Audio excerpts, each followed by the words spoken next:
of Planned Development Chapter 3 Politics of Planned Development stamps like these, issued mostly between 1955 and 1968, depicted a vision of planned development, left to right, top to bottom: Damodar Valley, Bhakra Dam, Chittaranjan locomotives, Guwahati refinery, tractor, Sindri fertilizers, Bhakra Dam, electric train, wheat revolution, Haraka Dam, Hindustan aircraft factory. In this chapter, in the last two chapters, we have studied how the leaders of independent India responded to the challenges of nation building and establishing democracy. Let us now turn to the third challenge, that of economic development to ensure well-being of all. As in the case of the first two challenges, our leaders chose a path that was different and difficult. In this case, their success was much more limited, for this challenge was tougher and more enduring. In this chapter, we study the story of political choices involved in some of the key questions of economic development. What were the key choices and debates about development? Which strategy was adopted by our leaders in the first 2 decades? And why? What were the main achievements and limitations of this strategy? Why was this development strategy abandoned in later years? As the global demand for steel increases, Orissa, which has one of the largest reserves of untapped iron ore in the country, is being seen as an important investment destination. The state government hopes to cash in on this unprecedented demand for iron ore and has signed Memorandum of Understanding (MO) with both international and domestic steelmakers. The government believes that this would bring in necessary capital investment and provide a lot of employment opportunities. The iron ore resources lie in some of the most underdeveloped and predominantly tribal districts of the state. The tribal population fears that the setting up of industries would mean displacement from their home and livelihood. The environmentalists fear that mining and industry would pollute the environment. The central government feels that if the industry is not allowed, it would set a bad example and discourage investments in the country. Can you identify the various interests involved in this case? What are their key points of conflict? Do you think there are a and why common points on which everyone can agree? Can this issue be resolved in a way which satisfies all the various interests? As you ask these questions, you would find yourself facing yet bigger questions. What kind of development does Orissa need? Indeed, whose need can be called Orissa's need? Orissa villagers protest against POSCO Plan. Staff reporter Bhubaneswar. People facing displacement by the proposed POSCO India steel plant in Jagatsinghpur district staged a demonstration outside the Korean company's office here on Thursday. They were demanding cancellation of the Memorandum of Understanding signed between the company and the Orissa government 1 year ago. More than 100 men and women from the Gram Panchayats of Dinkia, Nuagan and Gadakujenga tried to enter the office premises, but the police prevented them. Raising slogans, the protesters said the company should not be allowed to set up its plant at the cost of their lives and livelihood. The demonstration was organized by the Rashtriya Yuva Sangathan and the Navnirman Samiti, the Hindu, the 23rd of June 2006 political constatation. These questions cannot be answered by an expert. Decisions of this kind involve weighing the interests of one social group against another, present generation against future generations. In a democracy, such major decisions should be taken or at least approved by the people themselves. It is important to take advice from experts on mining, from environmentalists and from economists. Yet the final decision must be a political decision, taken with the feelings of the people. After independence, our country had to make a series of major decisions like this. Each of these decisions could not be made independent of other such decisions. All these decisions were bound together by a shared vision or model of economic development. Almost everyone agreed that the development of India should mean both economic growth and social and economic justice. It was also agreed that this matter cannot be left to businessmen, industrialists and farmers themselves, that the government should play a key role in this. There was disagreement, however, on the kind of role that the government must play in ensuring growth with justice. Was it NCERT to have a centralized institution to plan for the entire country? Should the government itself run some key industries and business? How much importance was to be attached to the needs of justice if it differed from the requirements of economic growth? Each of these questions involved contestation, which has continued ever since. Each of the decision had political consequence. Most of these issues involved political judgment and required consultations among political parties and approval of the public. That is why we need to study the process of development as a part of the history of politics in India, what is left and what is right. In the politics of most countries, you will always come across references to parties and groups. with a left or right ideology or leaning. These terms characterize the position of the concerned groups or parties regarding social change and role of the state in affecting economic redistribution. Left often refers to those who are in favor of the poor, downtrodden sections and support government policies for the benefit of these sections. The right refers to those who believe that free competition and market economy alone ensure progress and that the government should not unnecessarily intervene in the economy. Can you tell which of the parties in the 1960s were rightist and which were the left parties? Where would you place the Congress Party of that time? Ideas of development. Very often this contestation involves the very idea of development. The example of Orissa shows us that it is not enough to say that everyone wants development. For development has different meanings for different sections of the people. Development would mean different things, for example, to an industrialist who is planning to set up a steel plant, to an urban consumer of steel, and to the Adivasi who lives in that region. Thus, any discussion on development is bound to generate contradictions, conflicts, and debates. The first decade after independence witnessed a lot of debate around this question. It was common then, as it is even now, for people to refer to the West as the standard for measuring development. Development was about becoming more modern, and modern was about becoming more like the industrialized Count R. IEs of the West. This is how common people as well as the experts thought. It was believed that every country would go through the process of modernization as in the West, which involved the breakdown of traditional social structures and the rise of capitalism and liberalism. Associated with the ideas of growth, material progress, and scientific rationality. This kind of idea of development allowed everyone to talk about different countries as developed, developing, or underdeveloped. I thought the connection was simpler. All big decisions involve big money, and that is why politicians take these decisions. On the eve of independence, India had before it two models of modern development. The liberal capitalist model is in much of Europe and the US, and the socialist model is in the USSR. You have already studied these two ideologies and read about the Cold War between the two superpowers. There were many in India then who were deeply impressed by the Soviet model of development. These included not just the leaders of the Communist Party of India, but also those of the Socialist Party and leaders like Nehru within the Congress. There were very few supporters of the American-style capitalist development. This reflected a broad consensus that had developed during the national movement. The nationalist leaders were clear that the economic concerns of the government of Free India would have to be different from the narrowly defined commercial functions of the colonial government. It was clear, moreover, that the task of poverty alleviation and social and economic redistribution was being seen primarily as the responsibility of the government. There were debates among them. For some, industrialization seemed to be the preferred path. For others, the development of agriculture and in particular alleviation of rural poverty was the priority. Are you saying we don't have to be Western in order to be modern? Is that possible? Planning. Despite the various differences, there was a consensus on one point, that development could not be left to private actors, that there was the need for the government to develop a design or plan for development. In fact, the idea of planning as a process of rebuilding economy earned a good deal of public support in the 1940s and 1950s all over the world.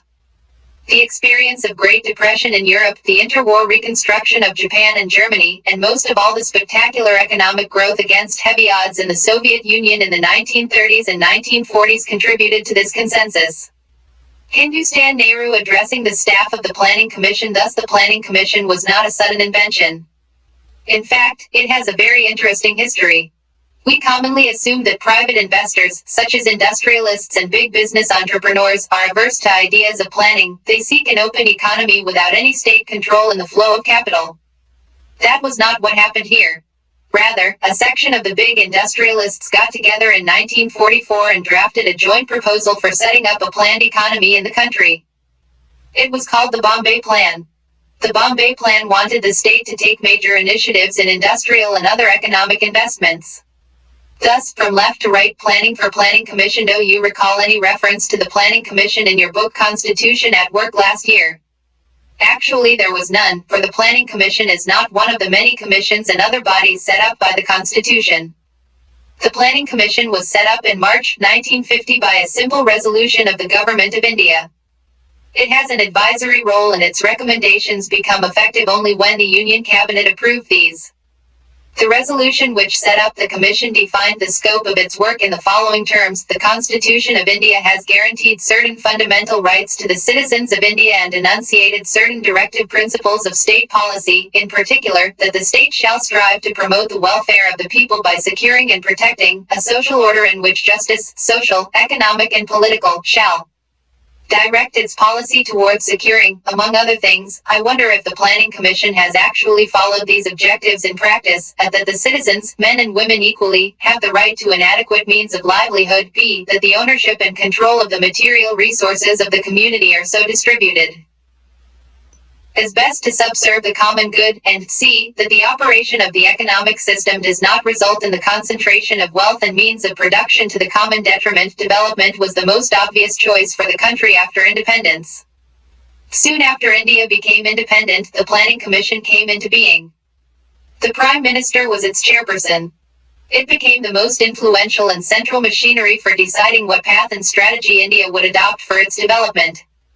The early initiative S's in the USSR, the Planning Commission of India opted for 5-year plans, FYP. The idea is very simple. The Government of India prepares a document that has a plan for all its income and expenditure for the next 5 years. Accordingly, the budget of the central and all the state governments is divided into 2 parts: non-plan, budget that is spent on routine items on a yearly basis, and plan, budget that is spent on a 5-year basis as per the priorities fixed by the plan. A 5-year plan has the advantage of permitting the government to focus on the larger picture and make long-term intervention in the economy. The draft of the first 5-year plan and then the actual plan document, released in December 1951, generated a lot of excitement in the country. People from all walks of life, academics, journalists, government and private sector employees, industrialists, farmers, politicians, etc. discussed and debated the documents extensively. The excitement with planning reached its peak with the launching of the second 5-year plan in 1956 and continued somewhat till the third 5-year plan in 1961. The fourth plan was due to start in 1966. By this time, the novelty of planning had declined considerably, and moreover, India was facing acute economic crisis. The government decided to take a plan holiday. Though many criticisms emerged both about the process and the priorities of these plans, the foundation of India's economic development was firmly in place by then. The first 5-year plan document, the first 5-year plan, 1951-1956, sought to get the country's economy out of the cycle of poverty. K.N. Raj, a young economist involved in drafting the plan, argued that India should hasten slowly for the first 2 decades as a fast rate of development might endanger democracy. The first 5-year plan addressed, mainly, the agrarian sector including investment in dams and irrigation. Agricultural sector was hit hardest by partition and needed urgent attention. Huge allocations were made for large-scale projects like the Bakranangal Dam. The plan identified the pattern of land distribution in the country as the principal obstacle in the way of agricultural growth. It focused on land reforms as the key to the country's development. One of the basic aims of the planners was to raise the level of national income, which could be possible only if the people saved more money than they spent. As the basic level of spending was very low in the 1950s, it could not be reduced anymore. So the planners sought to push savings up. That too was difficult as the total capital stock in the country was rather low compared to the total number of employable people. Nevertheless, people's savings did rise in the first phase of the planned process until the end of the third 5-year plan. But the rise was not as spectacular as was expected at the beginning of the first plan. Later, from the early 1960s till the early 1970s, the proportion of savings in the country actually dropped consistently. 10th 5-year plan document, rapid industrialization, second FYP, stressed on heavy industries. It was drafted by a team of economists and planners under the leadership of P.C. Mahalanobis. If the first plan had preached patience, the second wanted to bring about quick structural transformation by making changes simultaneously in all possible directions. Before this plan was finalized, the Congress Party at its session held at Abadai near the then Madras city passed an important resolution. It declared that socialist pattern of society was its goal. Plan. The government imposed substantial tariffs on imports in order to protect domestic industries. Such protected environment helped both public and private sector industries to grow. As savings and investment were growing in this period, a bulk of these industries like electricity, railways, steel, machineries and communication could be developed in the public sector. Indeed, such a push for industrialization marked a turning point in India's development. It, however, had its problems as well. India was technologically backward, so it had to spend precious foreign exchange to buy technology from the global market. That apart, as industry attracted more investment than agriculture, the possibility of food shortage loomed large. The Indian planners found balancing industry and agriculture really difficult. The third plan was not significantly different from the second.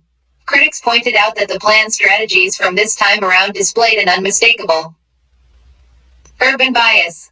Others thought that industry was wrongly given priority over agriculture. There were also those who wanted focus on agriculture-related industries rather than heavy ones. P.C.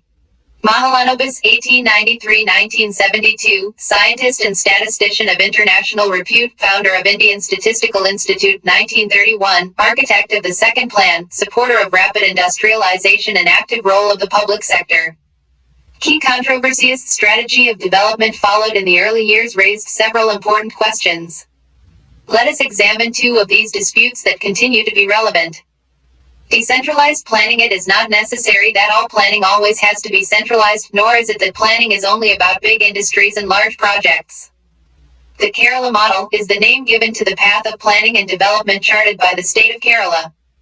There has been a focus in this model on education, health, land reform, effective food distribution, and poverty alleviation. Despite low per capita incomes and a relatively weak industrial base, Kerala achieved nearly total literacy, long life expectancy, low infant and female mortality, low birth rates and high access to medical care. Between 1987 and 1991, the government launched the New Democratic Initiative, which involved campaigns for development, including total literacy, especially in science and environment, designed to involve people directly in development activities through voluntary citizens organizations. The state has also taken initiative to involve people in making plans at the panchayat, block and district level. Agriculture versus industry. We have already touched upon a big question between agriculture and industry, which one should attract more public resources in a backward economy like that of India. Many thought that the second plan lacked an agrarian strategy for development, and the emphasis on industry caused agriculture and rural India to suffer. Gandhian economists like J.C. Kumarappa proposed an alternative blueprint that put greater emphasis on rural industrialization. Chaudhry Charan Singh, a Congress leader who later broke from the party to form Bharatiya Lokdal, forcefully articulated the case for keeping agriculture at the center of planning for India. He said that the planning was leading to creation of prosperity in urban and industrial section at the expense of the farmers and rural population. Others thought that without a drastic increase in industrial production, there could be no escape from the cycle of poverty. They argued that Indian planning did have an agrarian strategy to boost the production of food grains. The state made laws for land reforms and distribution of resources among the poor in the villages. It also proposed program MES of community development and spent large sums on irrigation projects. The failure was not that of policy but its non-implementation, because the landowning classes had lot of social and political power. Besides, they also argue that even if the government had spent more money on agriculture, it would not have solved the massive problem of rural poverty. J.C. Kumarappa, 1892-1960, original name J.C. Cornelius, economist and chartered accountant, studied in England and USA, follower of Mahatma Gandhi, tried to apply Gandhian principles to economic policies, author of Economy of Permanence, participated in planning process as member of the Planning Commission. Let's watch a film. Puthur Panchalat. This film tells the story of a poor family in a Bengal village and its struggle to survive. Durga, the daughter of Harihar and Sarbajaya, with her younger brother, Apu, goes on enjoying life oblivious of the struggles and the poverty. The film revolves around the simple life and the efforts of the mother of Durga and Apu to maintain the family. Pathar Panchali, Song of the Little Road, narrates the desires and disappointments of the poor family through the tale of the youngsters. Finally, during monsoon, Durga falls ill and dies while her father is away. Harihar returns with gifts, including a sari for Durga.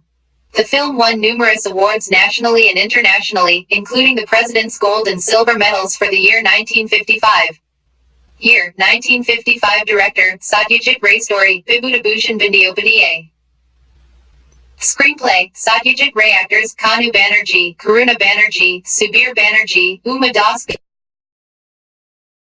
As private sector, India did not follow any of the two known paths to development. It did not accept the capitalist model of development in which development was left entirely to the private sector, nor did it follow the socialist model in which private property was abolished and all the production was controlled by the state. Elements from both these models were taken and mixed together in India.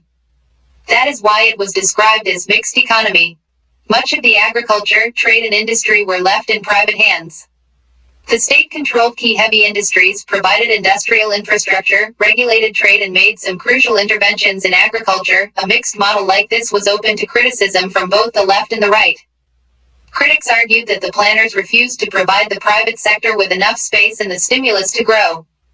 The enlarged public sector produced powerful vested interests that created enough hurdles for private capital, especially by way of installing systems of licenses and permits for investment. Moreover, the state's policy to restrict import of goods that could be produced in the domestic market with little or no competition left the private sector with no incentive to improve their products and make them cheaper. The state controlled more things than were necessary, and this led to inefficiency and corruption. Astride the public sector are central ministers Lal Bahadur Shastri, Ajit Prasad Jain, Kailash Nath Katju, Jagjeevan Ram, T.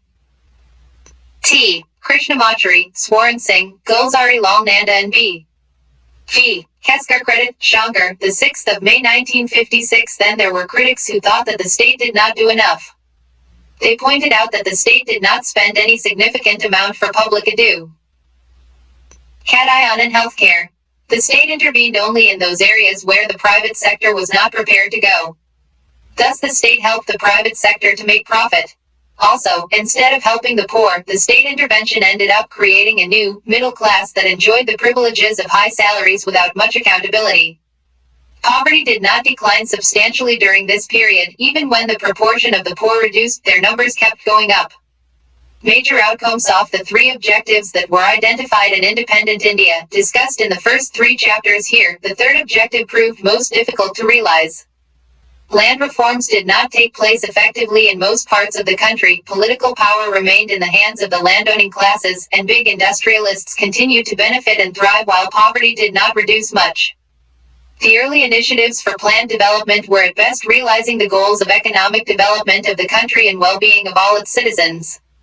The inability to take significant steps in this direction in the very first stage was to become a political problem.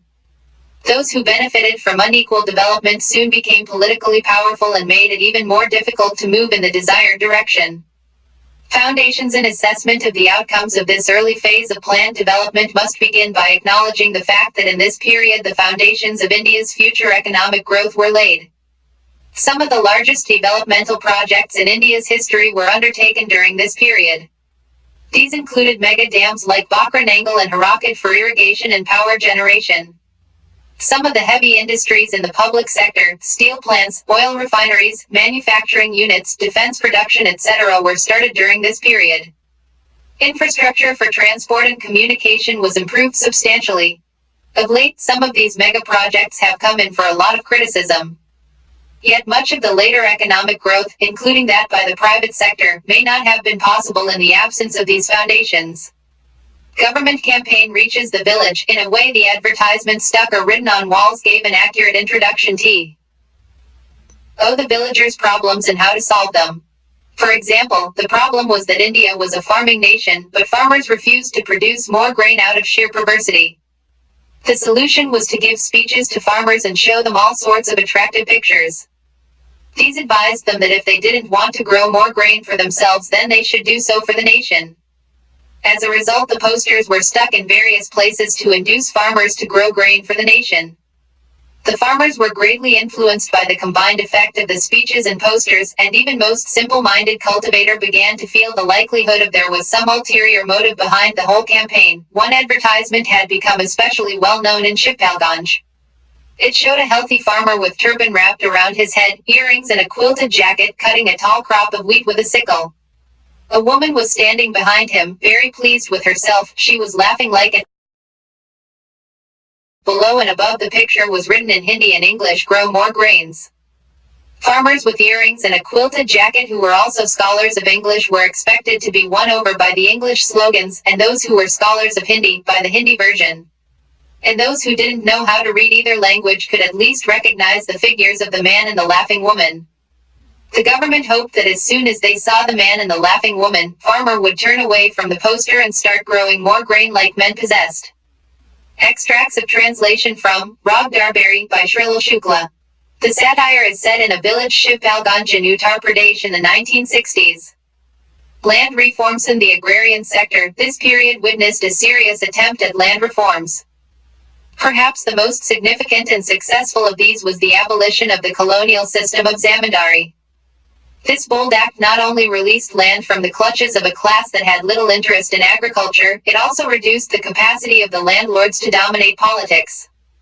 Attempts at consolidation of land, bringing small pieces of land together in one place so that the farm size could become viable for agriculture, were also fairly successful. But the other two components of land reforms were much less successful. Though the laws were made to put an upper limit or ceiling to how much agricultural land one person could own, people with excess land managed to evade the law. Similarly, the tenants who worked on someone else's land were given greater legal security against eviction, but this provision was rarely implemented. It was not easy to turn these well-meaning policies on agriculture into genuine and effective action.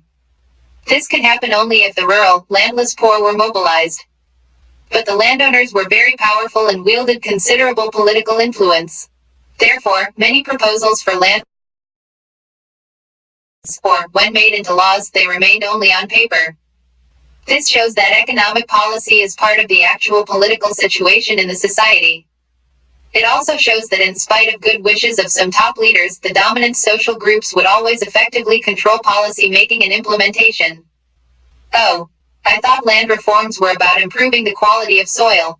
Food crisis. The agricultural situation went from bad to worse in the 1960s. Already, the rate of growth of food grain production in the 1940s and 1950s was barely staying above rate of population growth. Between 1965 and 1967, severe droughts occurred in many parts of the country.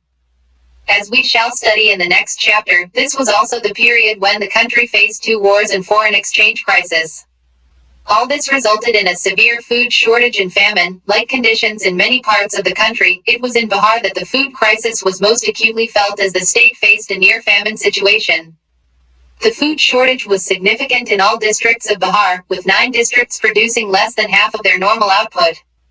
5 of these districts, in fact, produced less than 1/3 of what they produced normally. Food deprivation subsequently led to acute and widespread malnutrition. It was estimated that the calorie intake dropped from 2,200 per capita per day to as low as against the requirement of 2,450 per day for the average person. Death rate in Bihar in 1967 was 34% higher and the number of deaths that occurred in the following year. Food prices also hit a high in Bihar during the year, even when compared with other North Indian states. For wheat and rice, the prices in the state were twice or more than their prices in more prosperous Punjab. The government had zoning policies that prohibited trade of food across states. This reduced the availability of food in Bihar dramatically. In situations such as this, the poorest sections of the society suffered the most. The food crisis had many consequences. The government had to import wheat from the U.S. Now the first priority of the planners was to somehow attain self-sufficiency in food. The entire planning process and sense of optimism and pride associated with it suffered a setback. The Green Revolution. In the face of the prevailing to external pressures and dependent on food aid, mainly from the United States. The United States, in turn, pushed India to change its economic policies. The government adopted a new strategy for agriculture in order to ensure food sufficiency. Instead of the earlier policy of giving more support to the areas and farmers that were lagging behind, now it was decided to put more resources into those areas which already had irrigation and those farmers who were already well off. The argument was that those who already had the capacity could help increase production rapidly in the short run. Thus the government offered high-yielding variety seeds, fertilizers, pesticides and better irrigation at highly subsidized prices. The government also gave a guarantee to buy the produce of the farmers at a given price. This was the beginning of what was called the Green Revolution. Why don't we call it Wheat Revolution? And why does everything have to be revolution? The rich peasants and the large landholders were the major beneficiaries of the process. The Green Revolution delivered only a moderate agricultural growth, mainly a rise in wheat production, and raised the availability of food in the country, but increased polarization between classes and regions. Some regions like Punjab, Haryana and western Uttar Pradesh became agriculturally prosperous, while others remained backward. The Green Revolution had two other effects. One was that in many parts, the stark contrast between the poor peasantry and the landlords produced conditions favorable for left-wing organizations to organize the poor peasants. Secondly, the Green Revolution also resulted in the rise of what is called the middle peasant sections. These were farmers with medium-sized holdings, who benefited from the changes and soon emerged politically influential in many parts of the country. Let's Srikant still remembers the struggle his elder brother had to undergo in order to get the monthly supply of ration for the ration shop. Their family was totally dependent on the supplies from the ration shop for rice, oil and kerosene. Many times, his brother would stand in the queue for an hour or so only to find out that the supply had ended and he would have to come later when fresh supply arrives. Find out from talking to elders in your family what is a ration card and ask your elders what, if any, items they buy from the ration shop. Visit a ration shop in the vicinity of your school or home and find out what is the difference in the prices of at least 3 commodities, wheat, rice, cooking oil, sugar, between the ration shop and the open market. Fast forward the White Revolution. You must be familiar with the jingle, utterly butterly delicious, and the endearing figure of the little girl holding a buttered toast. Yes, the Amul advertisements.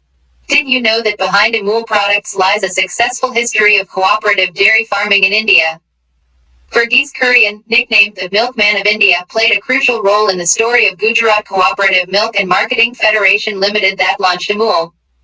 Based in Anand, a town in Gujarat, Amul is a dairy cooperative movement joined by about 2.5 million milk producers in Gujarat.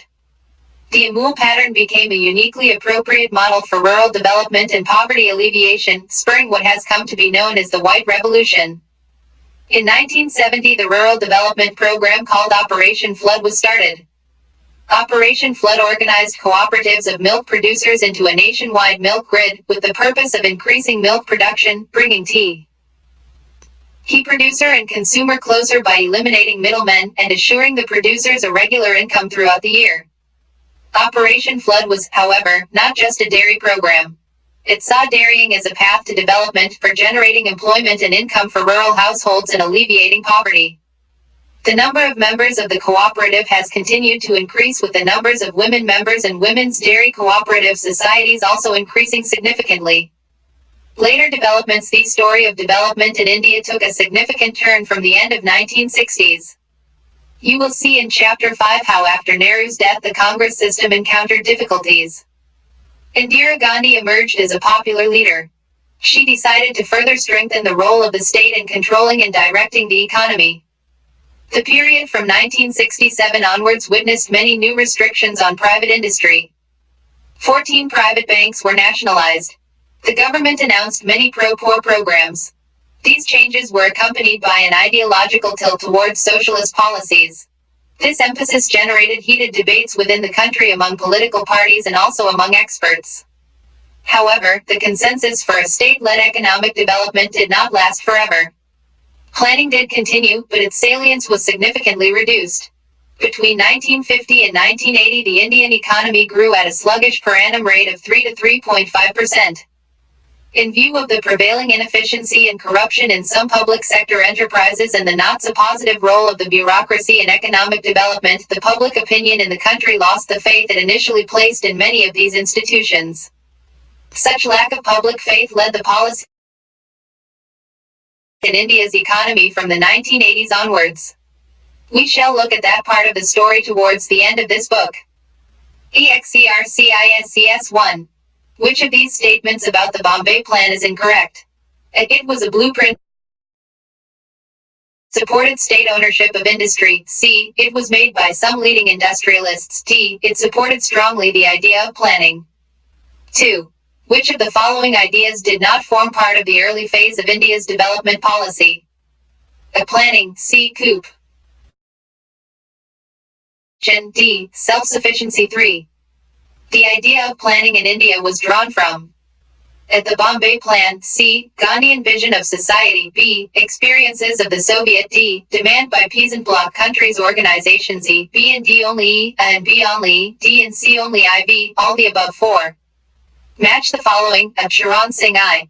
Industrialization, B. PC Mahalanobis, zoning, C. Bihar famine, E.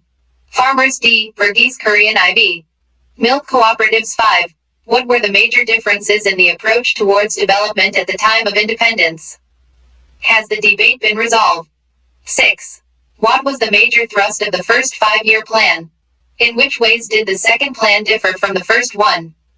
7. What was the Green Revolution? Mention 2 positive and 2 negative consequences of the Green Revolution. 8. State the main arguments in the debate that ensued between industrialization and agricultural development at the time of the second 5-year plan. 9. Indian policy makers made a mistake by emphasizing the role of state in the economy. India could have developed much better if private sector was allowed a free play right from the beginning. Give arguments for or against this proposition. 10. Read the following passage and answer the questions below. In the early years of independence, 2 contradictory tendencies were already well advanced inside the Congress Party. On the one hand, the National Party executive endorsed socialist principles of state ownership, regulation and control over key sectors of the economy in order to improve productivity and at the same time curb economic concentration. On the other hand, the National Congress government pursued liberal economic policies and incentives to private investment that was justified in terms of the sole criterion of achieving maximum increase in production. Francine Frankel, of What is the contradiction that the author is talking about? What would be the political implications of a contradiction like this? B. If the author is correct, why is it that the Congress was pursuing this policy? Was it related to the nature of the